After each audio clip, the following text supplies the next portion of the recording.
bandiraɓe sehlaɓe toɓe radio jowol sare jaam hiire moon hannde ko ñalawma altini hawde ko 5 lewru août hitande ujunnaji ɗiɗi nogas e nayyi habruji moon e ɗemgal Pulaar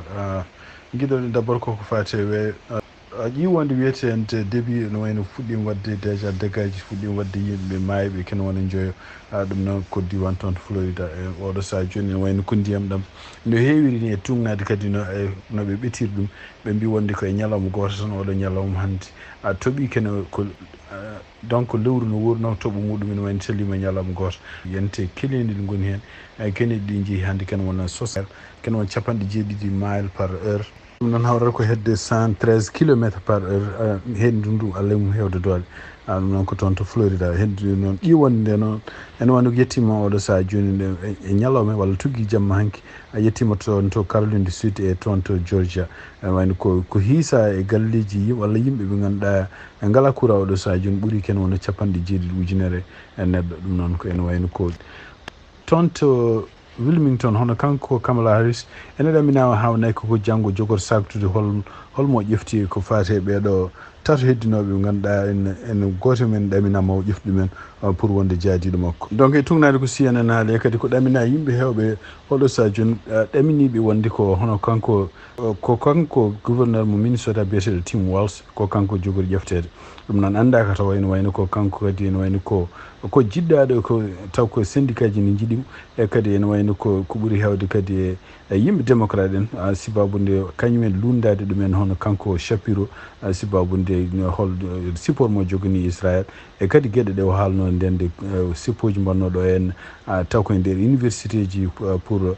hollude météo men ko fate en haare wonde toon to Palestine haaluji ɗi o haalno ɗum ɗo fof ne wawi ko ɗum haɗi ene wawi ɗum haddemo kanko Shapiro ƴeftede hono kanko kadi Mark Kelly ene wayno ko sibabude kadi wasa jogademo expérience e sibabude kadi hawnayyi ko kanko hoore makko on woni populaire toon to Arizona kono ene wawi o wasa wallude Kamala Harris leyɗele keddiɗe surtout ko wayno Pennsylvania ko wayno Minnesota ɗum noon ko ɗon ɓe jarata oɗo saha joni ko jiiɗa ɗum toon to Virginia e tugnade kadi CNN haande ko haali hono suka goto walla gorko goto ene wayno ko ne joguino anniya kañum hoore mum warde hono kanko président Joe Biden kanko Kamala Harris e kanko kadi directeur FBI biyeteɗo Christopher Wray ɗum noon e kadi ene wonde yimɓe hewɓe taw ko sarɗiyankoɓe jeeyaɓe toon to walla hohoɓe taw ko jeeyaɓe toon to Arizona ɗum noon ko tugnade kadi enquête mo ganduɗa FBI waɗi ɗum kanko noon o wiyete ko Frank Lucio Carillo e kadi ene wayno ko o yiita ko caggal nde posti gueɗe kewɗe e Facebook makko ɗum noon ene wayno ko FBI ne rewe makko tinani FBI yiiti hen ken wona 9,659 gueɗe ɗe ganduɗa on posti ɗum to e omo haala hen haaluji hewɓi surtout hen omo wi won yimɓe ɓe ganduɗa alay saago mbaare omo haala hen surtout hono Kamala Harris e nder haaluji ɗi o haalata o wi wonde ko so wari ɓeɗo yimɓe o ittata guite mumen o taƴi ɗumen haalaɓe donc ene wayno ko caggal hoore makko caggal nde FBI yelli galle makko nde o yiiɓe ɗen o wi wonde ko est ce que ɓeɗon FBI ɓe gaari ɗo henna pour enquête e gueɗe ɗe posti ko fa e nder internet e caggal muɗum o fuɗɗi haldude hoore makko tugnade hande e rapport no haaliri ni après caggal muɗum no wi sibabude FBI ɗon ene wayno ko hankkadi o daɗɗata ko kanko omo sohli avocat ɗum waɗi donc ko naggat ɗum ɗon waɗi ko ñande 27 lewru juillet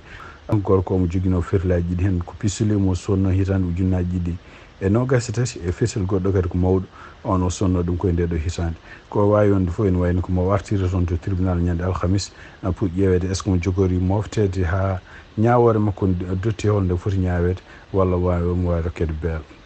ko jiiɗa ɗum hande ene wayno ko campagne surtout kamɓe démocrate et républicain surtout kanko Donald Trump ene wayno koko woni e vitesse muɗum oɗo saha joni hono kanko Donald Trump omo jogui caɗele tan koye gueɗe ɗe ganduɗa parɗe tribunal uji toon to Washington hono kanko juge debbo gonɗo toon no biyeteɗo Tanya Chutkan wayno ko lewru caggal nde cour suprême felliti wiide wonde ko kanko Donald Trump omo jogui immunité won gueɗe ɗe ganduɗa officiel o waɗata ɗum noon ko gueɗe ɗe ganduɗa to waɗi ɗon ɗo woni lamɗo e kadi gueɗe ɗe o haalde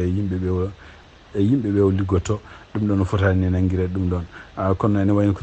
cour suprême yamirimo kanko oɗo juge rokkimo hankkadi faux vert yo waw sendude kala ko Donald Trump takka toon holko woni hen officiel e holko wona noon officiel kanko juge o nan Chotkan ko debbo ene wayno ko kanko hoore makko o salima ɗaɓɓali kewɗi ɗi ganduɗa Donald Trump waɗi ɗum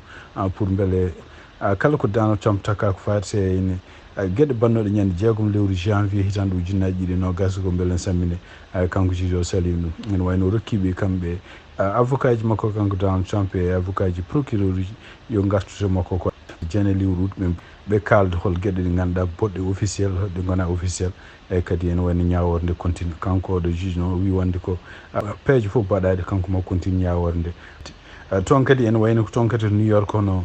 ñawore fawnode makko kanko Donald Trump walla gueɗe ɗe takka o wiya wonde ko waɗi ɗum noon ko kalisaji ɗe o rokki ɓeɗo rewɓe sibabude yiddemo hono histoire uji ɗi ganduɗa o yiɗano yalto e hitande ujunnaji ɗiɗi e sappo e jeegom ɗum noon ko nden ko campagne électoral wonno ene wayno ko ndeɗo ñawore hono kanko Donald Trump o wawino wiide ko nde ko sibabude ko o wonno ko président walla sibabude cour suprême ko haali ko e alay saago ndeɗo ɗum ɗon yo dartini cour suprême e nder lettre mo ɓe bindi hannde ɓe mbi wonde ko ɓe jaɓani ɗum ɗon cour suprême ɓe jaabino ko ɗaɓɓande ummade toon to état Missouri ɗum noon taw ko procureur mo général wino wonde ko ɗaɓɓuno hono ñawore fonde fawede makko kanko Donald Trump e mois de e nder lewru septembre ɗum ɗon yo dartini ha kamɓe Missouri naɓe mbawa heɗade kanko Donald Trump ko wawi wonde fof ene wayno ko kamɓe juge uji ɗi ɓe calima heɗade oɗo kani pour le moment noon hono kanko Clarence Thomas e kanko kadi Samuel Alito yimɓe conservateur uji ko jamiri déjà hono procureur général mo toon to Missouri ɗum hoore mum yo wattu ɗaɓɓande ɗe e kadi kono ala garantie ene wawi hadde hono ñawore nde hono kanko Donald Trump andude holko fawaña e nder mois de septembre sibabude ñawore makko nde o tawa ko guilty ken wona 54 toñangue toon to New York siftin ɗon tan kadi ko toon to New York kadi ne wayno ko wonna kadi ko mbiyata gagoɗo baɗɗono e makko ɗum noon ala droit haalde won gueɗe won ene wayno ko kanko Donald Trump kadi avocat ji makko mbaɗino appel cour d' appel salima ittude oɗon gagoɗo donc ene wayno ko o ala droit haalde won gueɗe won eko fate ñawore wonnode toon to New York nde surtout toñje won seedeji walla toñje juge walla attaque ɗum ɗon kanko Donald Trump noon avocat ji makko mbino wonde ko il faut ko ɗum itte tawde hono Kamala Harris ene wawi haalde gueɗe kewɗe ko partuɗe enne ndeɗo ñawore wonde New York kono pourquoi kanko Donald Trump o wawa haalde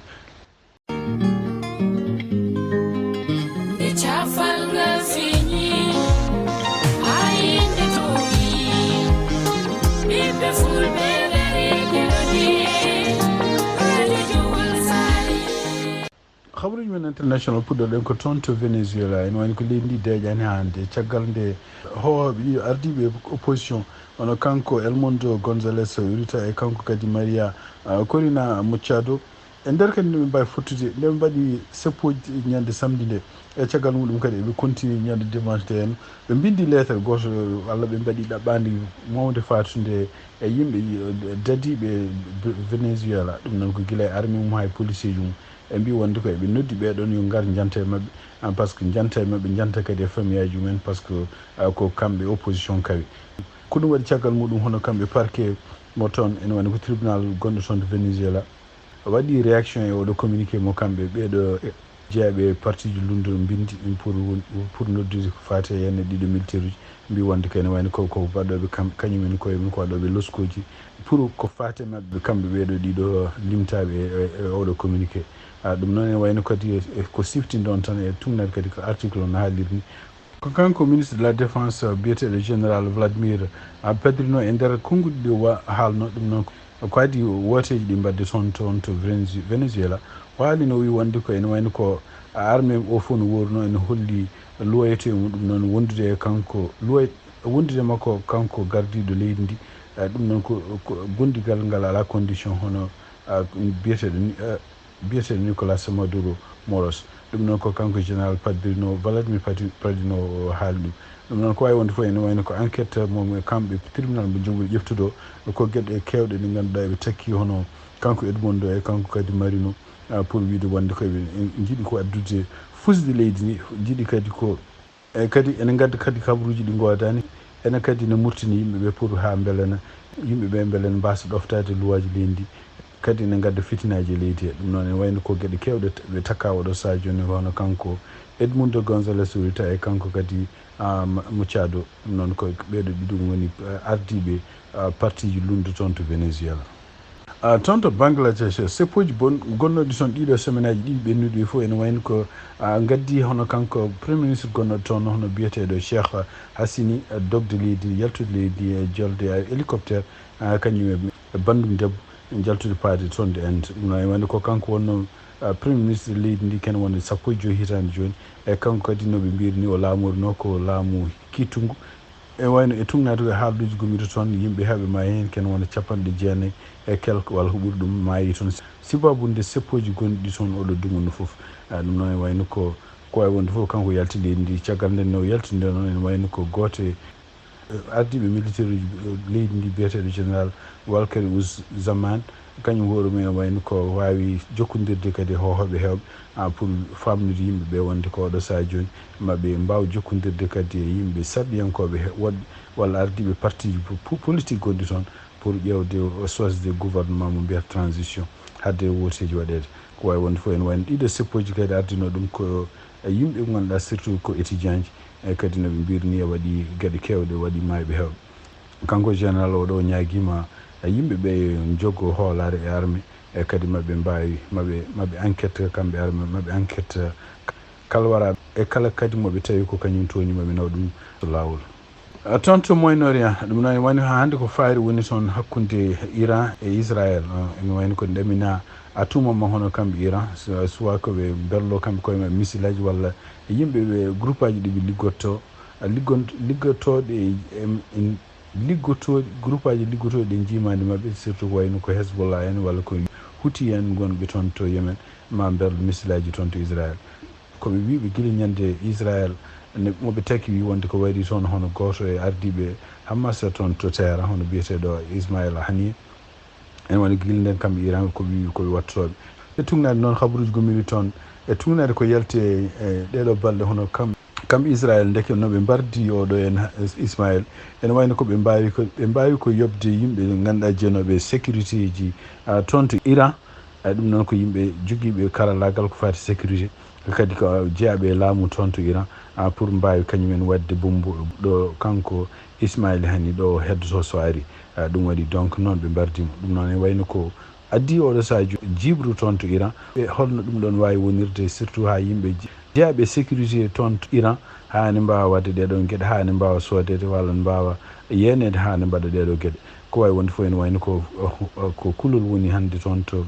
mer rouge surtout wonde ko caggal nde kadi kamɓe américain ji e kamɓe kadi égyptien e jordanien ji nde ɓe continue ha hande ƴewde holno maslaha no dañira toon haysi ndo eɓe continue kamɓe kadi Israël continue ha hande ƴewde ardiɓe Hamas en ɓeɓe kaldata warde ɗumen holno ɓe mbawi haaldude mumen ha ko cessez-le-feu fo dañe toon ko wawi wonde foof ne wayno ko kamɓe États-Unis noon e Israël eɓene pewniso pour wawde kala ko ari toon ko wayno missile aji pour samminde ɗum kono noon andaka taw no ɗum jogor wade ene wayno ko kulol mongol woni toon to Moyen-Orient pour wonde oɗo guerre gonɗo hakkude Israël e Hamas oto ɓeydade yajde région o cakkitoɗen ko toon ko Sénégal caggal de kanko Ousmane Sonko haaluji ɗi o haalno wonde ene wayno ko won sukaɓe toon to Sénégal ala droit yaltinede école aji walla kaɗede janggude école aji sibabude ene piilo ene wayno ɗiɗo wonti haala hakkude awɗo saha joni hakkude toon to Sénégal ɗum noon ko yimɓe ɓe ganduɗa tako politicien e yimɓe surtout kadi jeeyaɓe diineji goɗɗi ɗum waɗi e nder lettre bindaɗo taw windi ɗum ko kanko Abbé André Latyr Ndiaye ɗum noon ko kanko woni gardiɗo ɗiɗon école aji kadi ko école aji catholique en o haalni o wi wonde ko lettre o fayi koye suka kesso mo ganduɗa politicien kesso gaddaɗo e laamu gaddaɗo kadi e poste pour jogade responsabilité ɗum o windiri lettre o wi noon ene wayni ko kala jiɗɗo alay saago kañum hoore mum wawa dogande jaam ɗum noon ko ɗum lettre o haali ene wayni ko e nder haalluji makko toon kanko hoore makko noon kanko oɗo en abbé o siftini Ousmane Sonko e nder lettre makko ko wiide wonde hay président mo Sénégal Bassirou Diomaye Faye kañum hoore mum koye ɗiɗon école aji jangguno rendinde ɗiɗo diineji walla rendinde ɗiɗo école aji siftinde on tan e ɗiɗo école aji ɓeɗo sukaɓe ɗo kaɗa yaade arde janggude toon pour taw ne piili walla ne mbaɗi voile uji ɗiɗon ko école aji catholique et chrétien donc caggal muɗum hono kanko Idrissa Seck ancien premier ministre toon to Sénégal e nder Facebook makko mo waɗi o haali kadi mo ñaagui yimɓe foof yo mbawa haaldude e nder gotago e kadi mbawa respectude hono leydi Sénégal no jogori gueɗe kewɗe certuɗe taka ñu fo ni dendi ɗum woni hen kadi ministre toppitiɗo ko fati éducation nationale toon sénégal kanko biyeteɗo moustapha guirassi ene wayno o wi wonde ko Ousmane Sonko haala mum ka en yimɓeɓe paamani ko yiɗi haalde ene wayno ko Ousmane Sonko wi tan wonde ko ene woyti oɗo saha joni hono potal basangal wonde won école aji won surtout so tawi sukaɓe rewɓe ne gara toon taw ko sukaɓe fodɓe murnade no islam yamiri ɗumen holno mbawirta janggude ɗiɗon école aji ko wawi wonde fof ene wayno ko haala Ousmane Sonko kanen addi oɗo saha joni débat toon to Sénégal.